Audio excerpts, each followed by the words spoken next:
रोम रोम भाइयों। Hi guys, तो सुने डैम राशि पहुंची गलो। देखिए तो यार व्यू मु तुमको पछाड़ देखी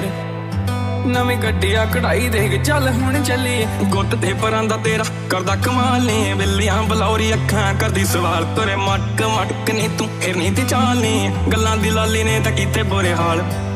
नैनी दे दे सानू भी तां टाइम नी लद्दे सुर मेरा नैनी मैनू बड़ा कुछ कहनी बड़ा कुछ कहनी साथ गदा नहीं तेरे नाल ज्यादा रिड़दा नी मेली खड़ा मोड़ी उत्ते मिलदा नी सारा शहर मेरे पिछे बिलो ते मैं तेरे पिछे फिरदा नी जदों निकले घरों नी बिलो हो के तैयार तेरे पिछे पिछे घूमदी आ मुंडियां दी रार तिख नक च कोका नी तेरा करदा शिकार जुत्ती कटवीं ते फबदा ए सूट सलवार यारी लाला बिलो जट दे नाल नी चट्टां गारंटी तेरी जल मेरे नाल नी दिल दा क्लीन मुंडा चलदा चाल नी इक्को गल माड़ी बस चलदा फिर सुबह शाम जब नाम तेरा पता नहीं हो गया की हाल मेरा